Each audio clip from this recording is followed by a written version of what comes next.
萨瓦迪卡，大家好，我是一白，我们又见面了。今天我们聊一聊佛牌它的运行机制，就是它为什么会影响到我们。今天会有一些学术上的一些讨论。那么在开始之前，我们来看看我手里的这些小宝贝。这是我收藏的一些奇奇怪怪小宝贝，这个大家有人认识吗？这是第一版的大风弓。龙普多，我好像收藏了很多它的，除了必达以外，三角重笛呀，还有这个葡萄小礼物佛，有很多。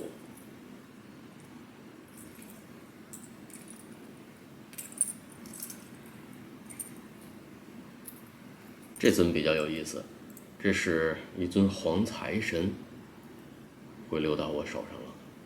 这本来就是中国的东西，据说是在明朝晚期的时候，因为我们都知道那会儿郑和下西洋嘛，下西洋以后，郑和死了以后，他的后人、他的徒弟啊，包括学生，也在不断的下这个上一些东南亚的一些国家啊，来流通一些圣物啊，包括扬我大明国威。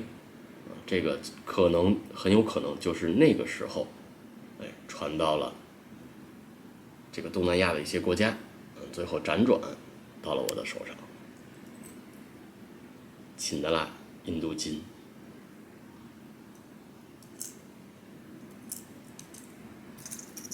多爷爷是我非常喜欢的一个师傅，但是他的生物好像已经几乎没有什么了。龙普bun的虎鹅大鼓，林林总总，这是我，这个是什么？我看看，啊，这个是马哈苏拉萨给我画的发大财纯金塔固。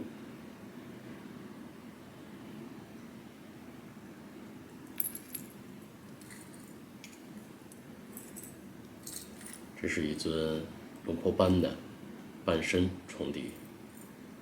其实我想给它修成完整的，并且也能做到，什么地步呢？就是完全看不出来它被修复过，除了你打 X 光以外。但是我没有那么做，我觉得这挺有意思。你看它断的部分啊，整整就是佛整个的这个佛陀它的造像都完好的保留下来了，然后旁边是一个它的符号嘛，我觉得很有意思。就这样吧。这是一个小观音，这个小观音是在一个老华裔手里收的，具体哪位师傅我还真忘了。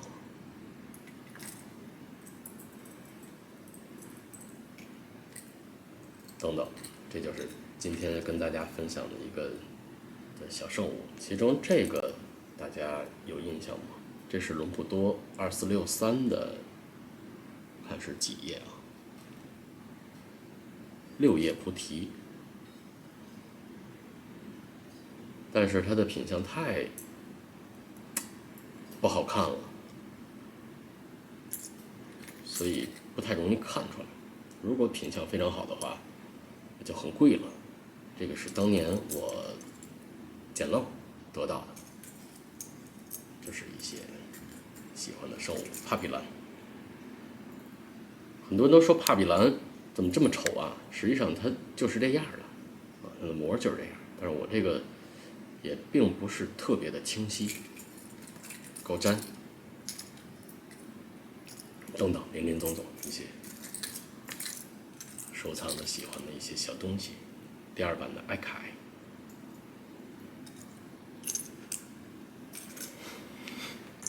那么今天想跟大家聊的是什么呢？就是我们影片一开头说的佛牌它的运行机制，以及它们为什么会对我们有影响。今天咱们就随意聊啊，没有什么草稿，也没有什么提前写好的东西，所以呢，很有可能我说的话逻辑就是顺序可能是无序的，但是当然咱们作为聊天，有什么说什么。我相信大部分人都和我一样，内心，尤其是我们华人，内心都会有一个问题，我们受到的都是一些现代化的教育，那么和这些历史的东西、一些神圣的东西是相悖的，因为有一些思想让我们破除这些东西。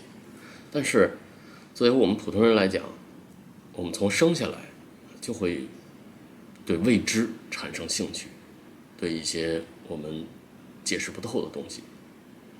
那么佛牌也是一样，佛牌它有它自己的一套运行机制，这个运行机制它是有学术的，这是我在一本书上，一本英文书上看到的。这本书我不知道叫什么名字忘了，是一个哈佛大学教授在剑桥大学出版的这么一本书。这个人叫丹比亚就是大家可以搜一搜，他的书好像是2手吧，$20到$30就能买到。这个书里写的东西很多，都是学术性的一些东西，但是我只摘出了我喜欢的部分，那就是佛牌的运行机制以及它为什么会火起来。当然了，这2个话题我觉得应该拆开来讲，所以它为什么火起来，这个我们放到下期来说。今天我们就来讲讲它的运行机制。那么我们普通人来讲，佩戴佛牌，请到一个佛牌，我们认为它是一个神圣的一个圣物，师父加持了，在很久很久以前给了他力量，这个力量传到了我身上，不管用什么方法，我佩戴它，它的神力可以帮到我，让我在我的生活中，现实生活中能够更好的解决我的问题，给我带来幸福，给我带来快乐。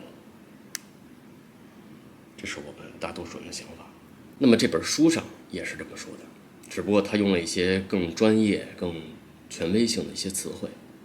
比如这本书上他提到一个概念，叫克里斯玛的指示性传递。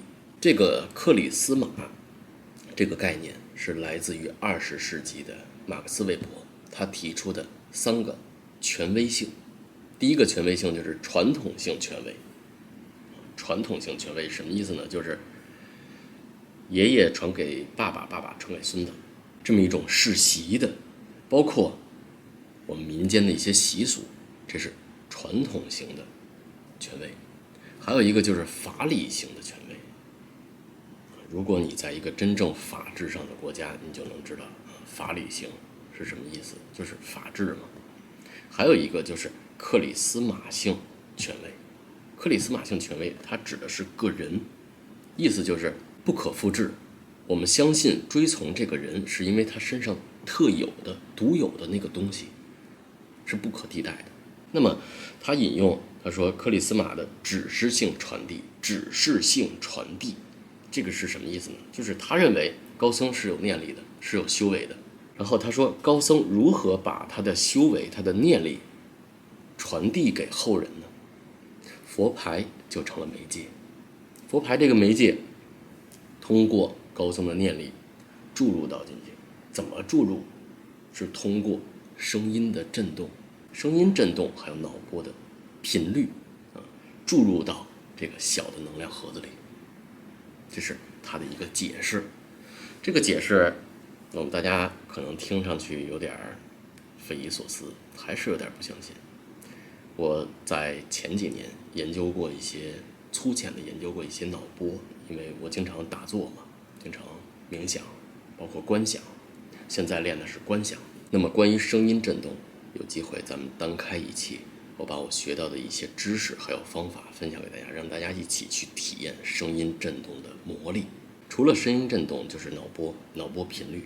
脑波我们都知道，我们大多数正常人我们都处在阿尔法波和贝塔波之间。阿尔法波就是我们放松休息的时候，贝塔波就是清醒专注的时候去做某件事儿。如果你有打坐的经验，冥想，包括你喜欢一个人放空，那么你就能体验到，有可能会体验到西塔波。它是一种内在的觉察，就是包括我们的记忆，还有一些关于内在内心的活动，这个都是处于西塔波这个频率。这种波会给我们带来一种较为释然的感觉。那么高僧则不然，高僧在入定的时候，他们处于的是什么？处于的是伽玛波。伽玛波我们大家可以理解成为就是顿悟，就是对所有的事物的感知能力都增强了，并且自身处于一种非常开放的状态。但是我觉得伽马波我们每个人或多或少都应该接触过。譬如当你非常沮丧、非常疲惫，或者是某一个问题想不开的时候，就是怎么也找不到答案，然后你累了，你处在谷底，你的心情非常低落，然后在某个下午你非常的疲惫，你躺在沙发上刷着手机，刷着刷着看的全是那些负面的新闻，或者是你把它解读成了负面的新闻，然后你终于累了，你放下来小息一会儿，但是有可能仅仅休息了5分钟、3分钟，甚至1分钟，就在那一刻、那一刹那，通的一睁眼，心情无比美好，答案突然浮现了。那是一种非常开放、非常好像连接了世界万物。那些辱骂你的人、诋毁你的人，你不再记恨他们了，不是你通过某个道理把它放下了，而是说你直接就不在意了，不是那种用词汇是描述不出来那种感觉的，不是不在意，而是全都放下了。这个放下是自然的放下，不是逃避的那种，是因为你想主动的去连接所有的东西，这是一种频率，这个频率就是伽马波。对从前想不通的事儿，全都有了答案，但是非常短暂。它就是在趁我们休息的时候，它的顺序是这样啊，比如说我们警觉处理某件事儿，这是贝塔波，然后放松休息，这是阿尔法波，然后逐渐，如果你不看手机、不刷不看电视之类的，或者是不看书，就是一个人放空，也许你会掉入到西塔波，在半睡半醒之间，你有可能连接到，就是进入到伽马波的频率。不知道大家有没有过这种体验？这种体验就是高僧的定力，这就是他们的体验，他们的脑波。然后我们再讲回来，把高僧的声音、念诵、修为，包括脑波频率注入到叫指示性传递嘛，指示性。虽然他们的修为我们看不见，但是它可以放到这里面，从而让佩戴者能体验到佛牌给他带来的力量还有变化。这是这本书上研究的一些东西。那么同时这本书上还提出了一个概念，就是什么呢？就是泰国人包括整个喜欢佛牌的这些人，他们最喜欢的是什么人呢？是什么样的修行者呢？就是苦行僧。他这里边有一个悖论，什么悖论呢？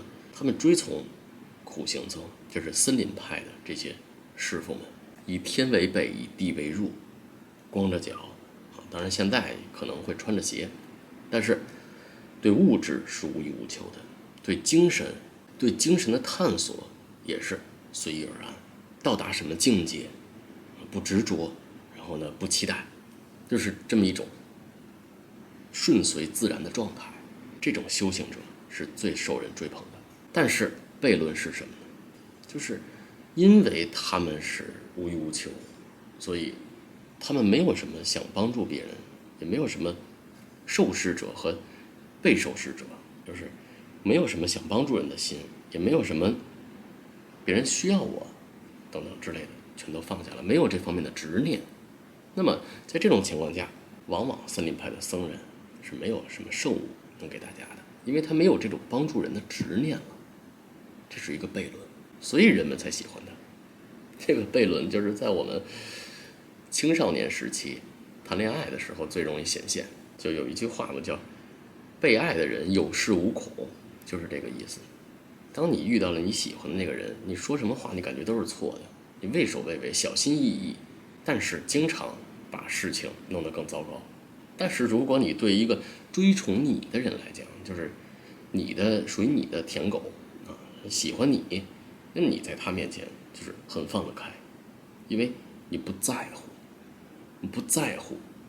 你什么都能说，什么都不顾忌，反而能展现真实洒脱的自己，反而会让你的追宠者飞蛾扑火。这就是一个悖论，当我们越在意一个东西，它就越抓不住。那么我们话说回来，一个佛牌能够影响我们的机制，我们讲就是利用学术类上的一些解释，比如说 charisma 的这个指示性传递。今天录这个视频不是要跟大家讲一些学术的东西，而是我个人的一些从这些东西得出的我自己的一些观点，还有一些经验总结，就是实战总结。在我的总结里，虽然它的这个指示性传递我是认同的，但是最后我想补充一点，就是什么呢？我们佩戴者，就是持有者，我们的自身德行也是至关重要的。因为一尊佛牌从古代流传到今天，到了我们手上，辗转到了我们手上，我不知道这个佛牌它之前被多少人拥有过，被多少人佩戴过，被什么样的人佩戴过，佩戴它的人到底做了什么样的事儿，他们心态到底是什么样的，这个我们都不知道。它会不会污染这个佛牌呢？我们也不知道。这个污染讲的就是什么？就是他的心性，他的每次发心，这个是至关重要，我认为是至关重要的。它取决于这个佛牌到底究竟能不能帮你，还是反而会阻碍你。所以指性传递，包括声音的念诵，还有脑波的频率注入，还有材料，包括用什么样的材质，这就是 charisma 克里斯玛的这个权威性。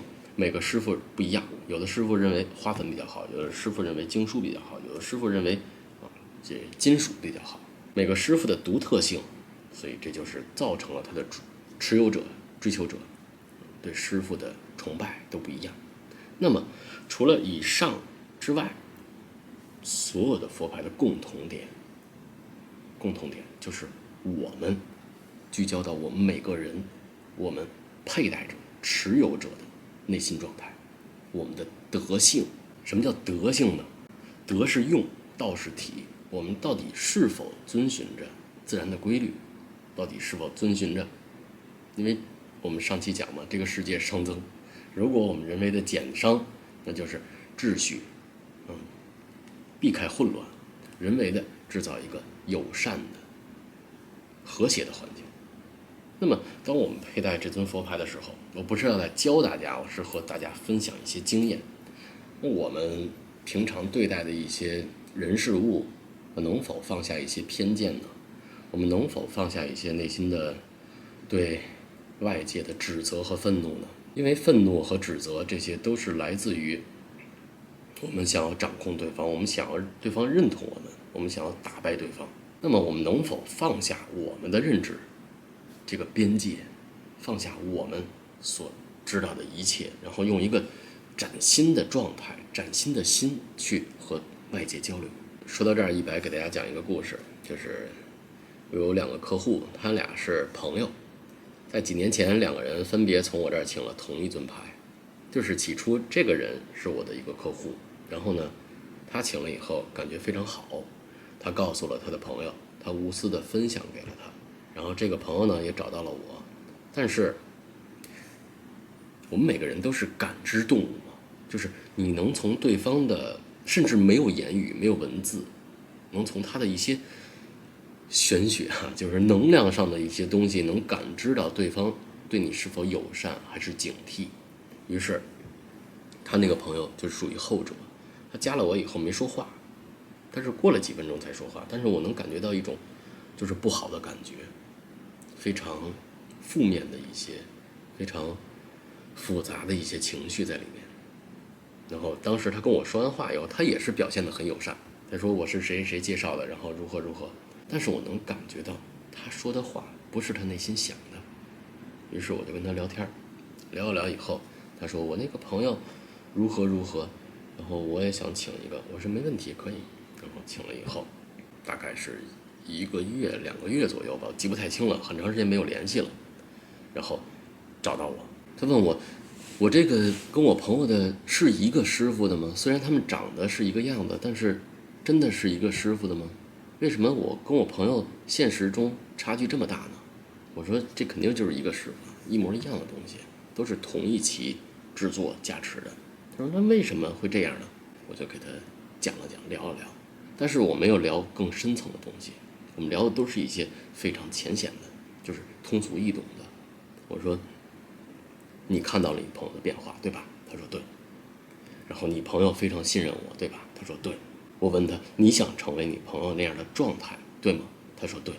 我说那么你需要做的就是相信我。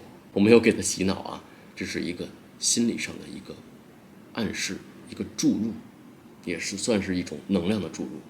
他说我应该怎么相信你？你说我怎么做？我说我会给你一套系统的使用方法，如何使用需要你自己去按照步骤，不要去带问号，不要去怀疑什么东西，每天晚上去做。我给了他一套观想方法，我让他在观想中保持和佛牌的连接，包括我会发给他一些师傅的照片，还有师傅的生平介绍，让他先去了解。看到师傅长这个样子，了解这个师傅的为人，他的个性，就是我们从生平揣测出师傅这个个性，而不是对某个神迹的师傅发生了什么神迹，他的佛牌如何有效，不是这方面的，是他师傅这个人的个性。通过了解他的个性，了解他的为人，去在观想里和他连接。这是我给他的一套方法。一周，不是说一周就飞黄腾达了啊，不是。在他做的当天晚上，他第二天就跟我反馈，他说我感受到了，我感受到什么呢？不是感受到佛牌有什么连接了啊，而是感受到了内在的变化。我发现我之前怀疑的东西，都是我内心恐惧的，都是我曾经被欺骗的一些经验，所以我把自己屏蔽起来了，不再相信外界。但是如果我放下，我用这套观想的方法，我重新打开了我的内心内在。我说好，就用你此时此刻的状态去佩戴它，然后去生活，看看会发生什么样的变化吧。他现在成了我的老客户。所以一白想说的是，不是说我这套方法有多神奇，而是说我认为这个世界它就是一场游戏，我们用什么样的心境，什么样的心态去面对这个世界，我们就会得到什么样的回馈。我们用我自己的什么样的视角去解读这个世界，这个世界它就是什么样的。至于我们的信仰，你可以把它当作照亮前方的一盏明灯，也可以把它用来作为欲望的某个放大器。选择权从来都在我们身上。这就是今天跟大家聊的内容。如果你还有什么想听的，可以在留言区留言。我们下期再见，拜拜。